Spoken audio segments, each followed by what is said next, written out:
Today, I want to introduce you to a friend. This guy, Nathan Jameson Jones. So cool, he has 3 names.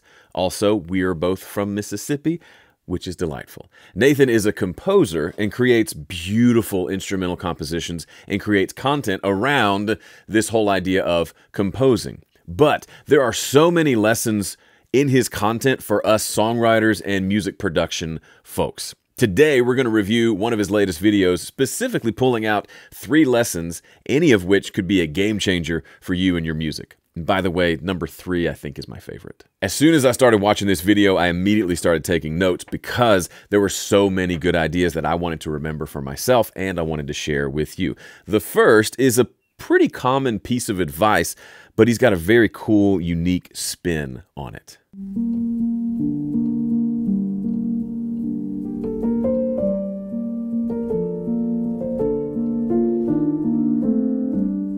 When I was younger, I always wanted to do more. I wanted more notes, more virtuosity, more opportunities and ways to show how clever I was as a composer. I guess more opportunities to impress the hypothetical audience that I didn't have. But in terms of composition, less is more simply means doing more with less. So you're actually spending more time focused on a few ideas rather than always throwing more things at the project. Maybe that's something that you've run into in the past. It's one problem that I have when composing inside of a DAW is the infinite number of tracks, infinite possibilities to add more stuff, when maybe I should just pare things down and focus on 1 or 2 core ideas. We've all heard less is more. I've said less is more a lot. It's become almost cliche. We don't even notice it anymore. But his flipping of that phrase to get more out of less, I don't know why, but it just gives me goosebumps because that's really the core of it. How can I get more out of less? Not just do less for the sake of less, because you could do less and do those things lamely, and then you've just got less of a lame thing. Or you could have a whole bunch of lame stuff, and now you just have more of the lameness. But what if you had less but better? What if you got more out of less? This applies to music production. How big can I make this song sound? How amazing and full can it sound with just a guitar and a vocal?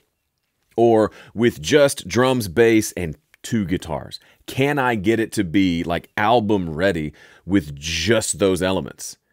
Maybe the answer is no. A lot of times the answer will be no. But imagine how different the process will go for you if instead of just taking, well, that sounds fine, we'll layer 20 more guitars on top of that and make it amazing. What if we stopped and said, just that drums, bass, and 2 guitars, it's not doing it for me. What can I change to that existing setup to make it amazing? Then when you do, if you do add more things on top, they don't have to do as much because the core foundation is already fantastic. Sometimes more is necessary. Sometimes you do need more. Sometimes you just need 20 tracks of guitars, and I'm okay with that. But this idea of starting with kind of like that old game show, name that tune. I can name that tune in 4 notes. Can I produce that song in 4 tracks? Drums, bass, guitar left, guitar right? It's worth trying at least. And then when it comes to mixing, oftentimes I've found over and over and over again, both in my music and in listening to my students' mixes, when we start slapping lots of plugins on stuff, chances are we're making it worse. I've had so many occasions where I look at a track and it's got a laundry list of plugins on there. And every time I add more, it just seems like it makes it worse to where I'll just delete all the plugins and it sounds better. And then I'll just add 1 EQ, 1 compressor, and suddenly it's amazing. There's this thing that happens. We like to add more. Maybe it's just the way we're like genetically wired. So we have to rewire our brains to say, how can I make this amazing in as few moves as possible? Okay, here's the second tip from Nathan, and it has to do with boundaries, working with some sort of a form or structure or model. Without boundaries, you have no boundaries to push up against or to break or to blur. You need some structure. A lot of people push against this idea of having boundaries or having inspiration or models to follow when it comes to making music. They'll say, I want to be original and you can't tell me how to make my music. Okay, fine. But the definition of creativity is taking a raw resource and making something new with it. It's almost never making something from nothing. We're taking, if I want to make a beautiful birdhouse, can't make it from nothing. I am not the Lord, but I can take some wood that I chopped down from a tree and I can fashion it into a birdhouse. In the same way, we are taking the raw materials, the instruments, the music, the 12 notes of the scale that we use, and we're making something out of it. But if we make it too weird and too random, it won't connect with people. So we tend to have a form to it. We tend to do something that is similar to what has gone before us.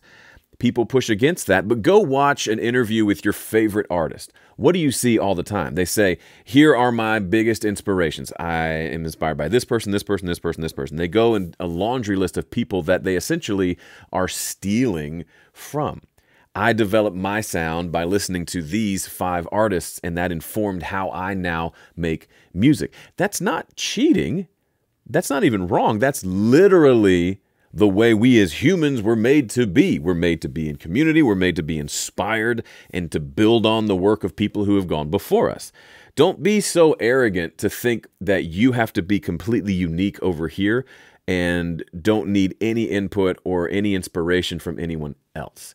I would say that's not creativity, that's arrogance. Creativity is taking what's already out there and building something new on top of it. Hey, I hope you're enjoying the video so far. We'll get back to it in just a moment. If you like what you see here, please be sure to like and subscribe. And I got a question for you. Have you ever been in the middle of a recording session? You just got done recording, let's say, a guitar or a keyboard part, and you scratch your head and wonder, what do I record next? Yeah, I've been there. I developed a series of questions that I ask myself whenever I'm feeling stuck in the studio and I don't know what to do next. I organize them into a simple one-page checklist you can keep at your studio desk so you'll never have to be stuck again. You can download the Ultimate Recording Checklist for free. My gift to you, just go to homestudiocorner.com/checklist. All right, back to the video. And the final tip from Nathan has to do with a whole different way of thinking about chord progressions.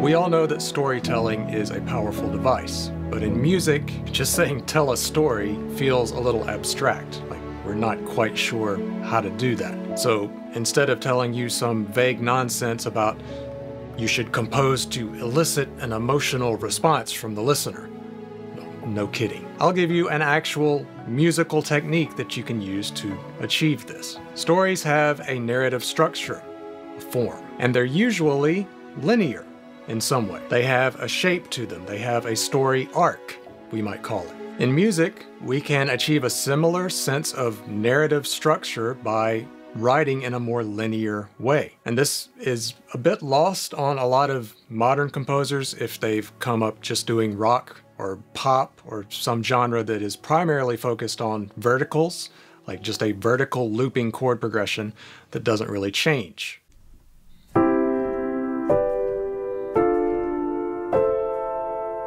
When we write in those styles, we don't really think about how one note in one part moves to the next note in that same part, and how that series of horizontal lines, when running together, creates the verticals, or the chords. Well, let's think about our chord progressions as linear parts instead of blocked chords that hop around from one chord to the next.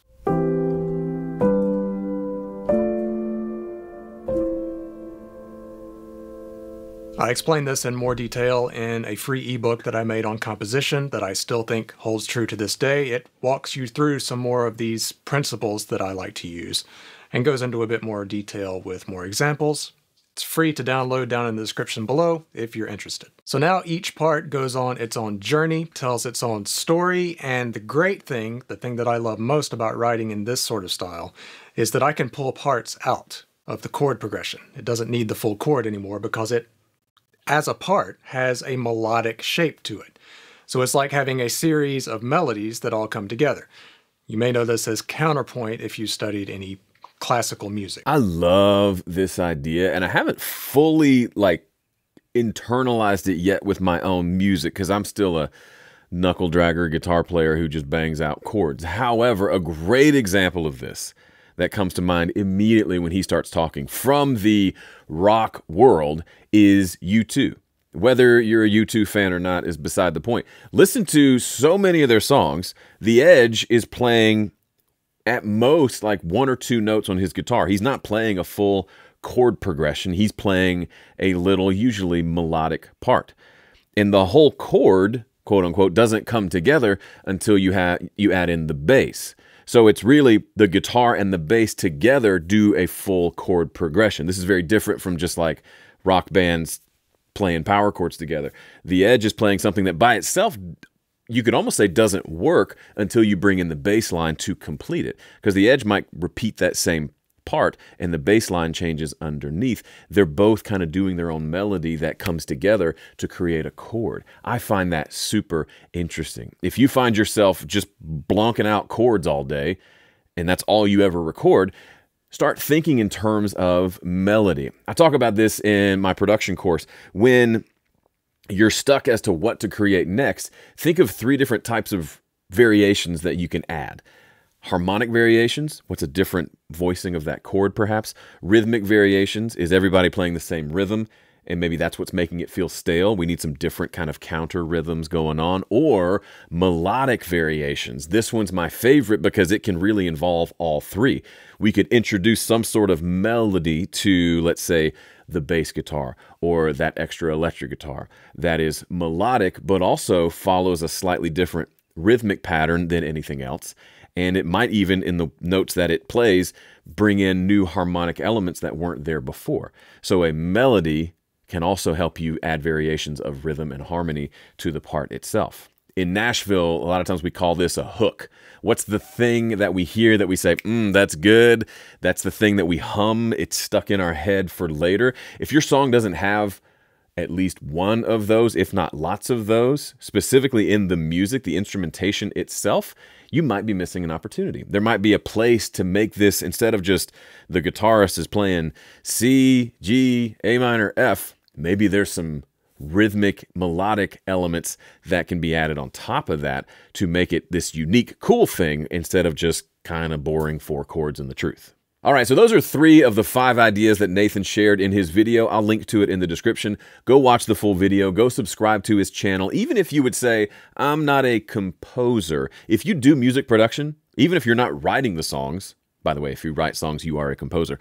But even if you're not writing them, if you are doing any sort of arranging where you've got a guitar and a vocal and you're figuring out what to put on top of that, it would behoove you, that's right, I said behoove you, to study things like composition.